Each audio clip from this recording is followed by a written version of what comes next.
Assalamualaikum warahmatullahi wabarakatuh. Kita awali edisi kali ini dari Timnas Indonesia. Elkan Bagot, bek jangkung Timnas Indonesia yang besar di Amerika ini tengah jadi sorotan setelah FIFA memasukkan nama Elkan sebagai salah satu calon pemain yang akan bersinar di kualifikasi Piala Dunia 2026. Wajar jika Elkan dinobatkan sebagai salah seorang pemain yang akan bersinar oleh FIFA, sebab Elkan akan berpeluang bahwa timnya yakni Ipswich Town ini masuk ke Premier League musim depan. Ipswich sendiri saat ini ada di posisi 2 klasemen sementara Liga 2 Inggris. Elkan dinilai berjasa telah membawa Ipswich dari Liga 4 sampai ke Liga 2, bahkan mungkin masuk ke Premier League musim depan. Namun sayang, dari semua prestasi itu, Elkan dipastikan akan terbuang dari Ipswich andai Ipswich masuk ke Premier League. Kenapa demikian? Sebab Elkan terganjal regulasi di Premier League yang mengharuskan pemain yang berlaga di Premier League itu minimal dari negara yang ranking FIFA-nya itu 100 dunia ke atas. Sementara Indonesia ada di posisi 146 dunia. Meskipun tahu dirinya bakal dibuang oleh Ipswich jika Ipswich ini masuk ke Premier League, namun Elkan tak merasa kecewa dan tak menyesali keputusannya untuk memilih Indonesia sebagai negaranya. Bahkan ia bangga sudah membawa nama Indonesia dikenal di Inggris. Elkan pun belum tahu kemana dirinya akan berlabuh musim depan andai Ipswich ini masuk ke Premier League. Apakah akan tetap di Liga 2 Inggris atau mencari klub lain di Eropa yang bisa memainkan pemain Indonesia di level utama. Inilah yang sempat dikeluhkan oleh Erick Thohir dan Sintayong. Seandainya dari dulu PSSI ini serius benahi timnas dengan tak terlalu banyak drama dan konspirasi, mungkin saat ini Indonesia sudah ada di ranking 100 dunia. Sebab selain Elkan, sebenarnya ada sejumlah nama pemain Indonesia yang diincar tim-tim Eropa, khususnya liga-liga top Eropa seperti Ramadan Sananta yang diminati oleh Manchester United dan Asnawi Bangku Alam yang sebenarnya juga diminati oleh klub Chelsea. Tapi lantaran peringkat Indonesia di FIFA ini yang membuat nama-nama Indonesia ini tuh susah dan batal direkrut tim-tim Eropa tadi. Maka wajar jika Erick Thohir ini benar-benar menekan STY agar Indonesia bisa lolos putaran final Piala Dunia 2026. Jika Indonesia lolos ke putaran final Piala Dunia dengan jumlah laga 4-6 laga di kualifikasi Indonesia dan bisa sapu bersih, otomatis posisi Indonesia akan melonjak. Bahkan diprediksi jika Indonesia lolos ke putaran final, ranking Indonesia akan langsung naik ke posisi 100 dunia. Ya, teruslah berjuang Garuda.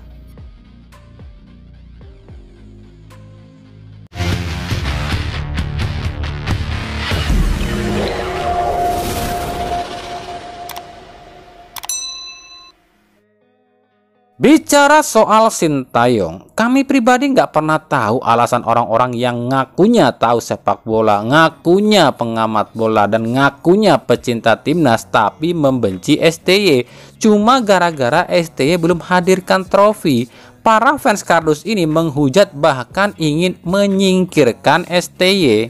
Padahal jika mereka tahu perjuangan STY dari awal hingga saat ini, ucapan mereka itu bagaikan kotoran yang mengambang di sungai alias tak berarti. Kenapa demikian? Saat STY pertama kali datang dan melatih timnas, STY ini sempat heran. Sekelas pemain timnas tapi nggak tahu cara passing dan dribble yang benar.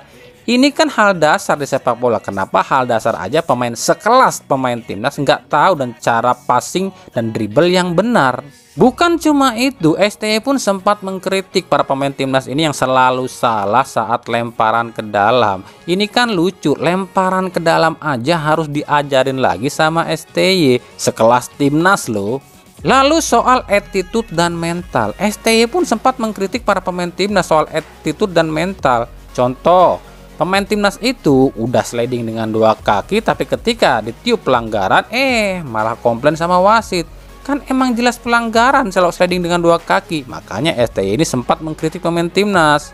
Mental pun demikian dibenahi oleh STY. Kita tahulah jika timnas kita ini hadapi tim-tim seperti Malaysia, Vietnam, dan Thailand selalu kalah mental. Makanya timnas kita jarang bisa menang lawan tim-tim tadi.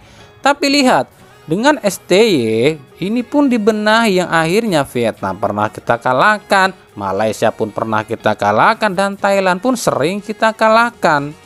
Ini tuh basic yang bagus dari STY, tapi kenapa ya para fans kardus itu tuh cuma melihat tujuan akhir saja, yakni trofi. Itulah masalah fans kardus.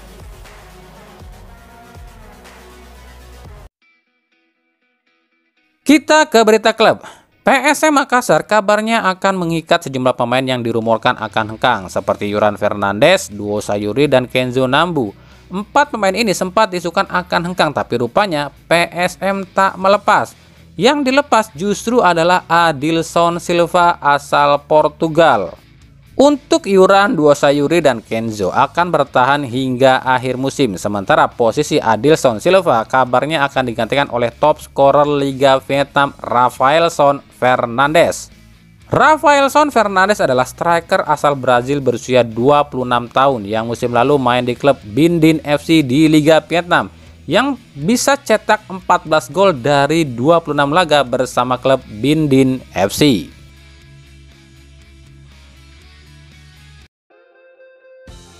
Barito Putra mengalihkan buruan yang awalnya pada mantan bek Bali United William Pacheco, kini buruan itu dialihkan pada bek tengah milik PSS Sleman Thales Lira.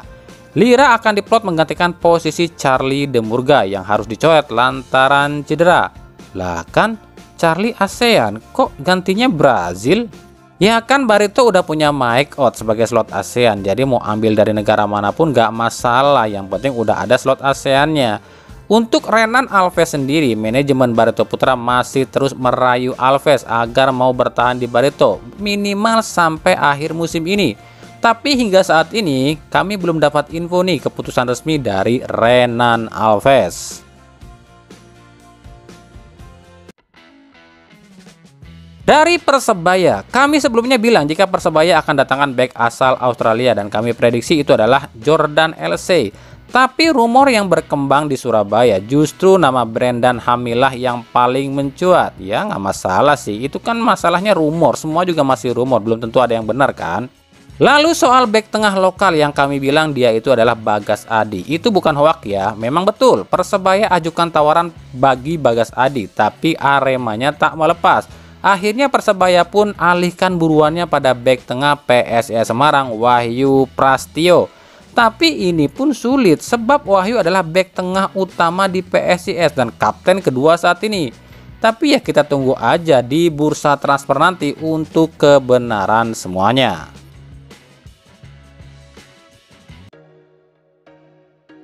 Persija Jakarta nampaknya langsung merespon rumor yang tengah berkembang soal postingan Rahmat Irianto, Rizky Ridho, dan Edo Febriansyah, yakni rumor jika Ridho akan ke Persib. Persija langsung memposting video edisi Tanya Gue yang isinya tanya jawab antara Aji Kusuma dengan Rizky Ridho. Di sini jelas memperlihatkan ya, jika Persija ini seolah-olah ingin menjelaskan jika Ridho ini nggak akan kemana-mana dan akan tetap di Persija. Wah, sampai segitu takutnya Persija. Apa sebegitu pengaruhnya Persib? Bukan soal Persibnya kali ya, tapi soal Rahmat Iriantonya. Sebab kita tahu lah Rian ini pinter banget kalau soal rayu-merayu temannya buat gabung ke klub. Kalem bray, itu mah cuma jokes alias candaan keles.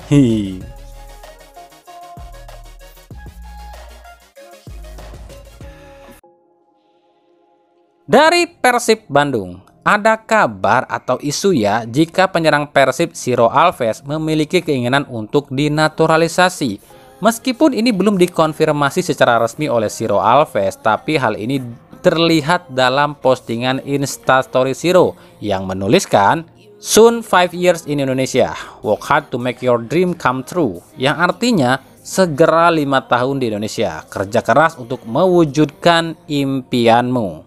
Nah, ini kan bisa berbagai makna nih. 5 tahun itu adalah salah satu syarat WNA alias warga negara asing untuk bisa dinaturalisasi. Dan Shiro memang sejak datang ke Indonesia di tahun 2017 silam tak sekalipun hengkang dari Indonesia atau bermain di klub luar negeri. Selama 5 tahun ini Shiro tetap bertahan di Indonesia dan main di Liga Indonesia. Mungkin bukan main di timnas ya tujuan Shiro ingin dinaturalisasi, sebab kalau dilihat dari usia Shiro ini sudah lewat dari masa keemasannya, yakni usia Shiro saat ini adalah 34 tahun. Sementara usia keemasan seorang pemain sepak bola itu ada di angka 24 sampai 28 tahun.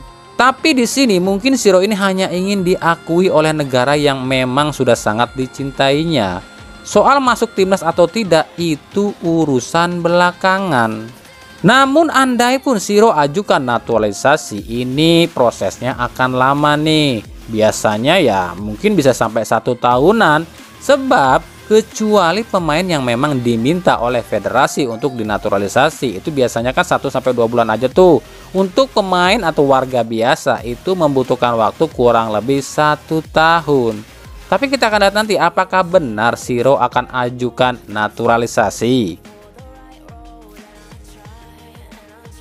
Sementara itu, Senin 16 Oktober 2023, Tyrone Del Pino resmi datang ke Indonesia. Dan Selasa 17 Oktober, Tyrone sudah tampak ikut latihan. Bahkan Tyrone datang lebih awal ke Stadion GBLA dan bertemu dengan Boyan Hodak. Tapi nasib Tyrone ini akan diputuskan nanti ya di bulan November atau Desember. Sebab saat ini masih putaran pertama. Jadi buat pecinta Levi Madinda, tenang aja. 2 pertandingan tersisa Levi masih akan tetap tampil di Persib. Lucu ya, dulu saat pertama datang ke Persib, Levi ini banyak yang hujat loh. Terutama dari fans kardusnya Persib yang bilang panik buying lah, gak selevel lah. Tapi sekarang justru diminta bertahan. Lucu kan? Inilah tipikal orang Indonesia, cuma lihat sesuatu dan orang itu dari luar saja. Coba kalau Levi ini bintang Eropa, pasti langsung dibilang bagus tuh. Padahal kan belum tentu bagus main di Indonesia.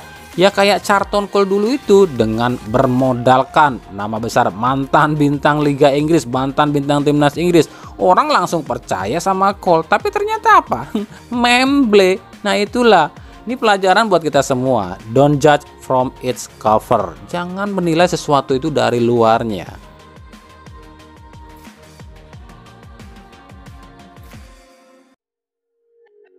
Dari Persik Kediri fix akan melepas salah satu pemainnya, yakni Jevinho. Selain performa Jevinho yang kurang apik, Jevinho pun kembali cedera. Apalagi asisten pelatih Persik Kediri Mustaqim meminta Persik Kediri ini datangkan striker baru yang tajam dan bernaluri pembunuh. Sejauh ini nama Yosep Ejejari paling santer akan dipulangkan ke Kediri. Yang terbaru kabarnya Persik Kediri pun akan mencoret Simon Lingboni dan posisinya akan digantikan pemain ASEAN lain antara striker atau bek tengah. Ada 2 pemain yang tengah jadi incaran Persik Kediri untuk menggantikan Simon Lingbo. Yang pertama adalah Darren Lock, striker timnas Malaysia naturalisasi Inggris yang main di klub Sabah FC, dan juga Safawi Rashid dari JDT. 2 pemain ini kabarnya akan dijajaki atau tengah dijajaki. Kemungkinan satu di antara 2 pemain ini akan diboyong ke Kediri.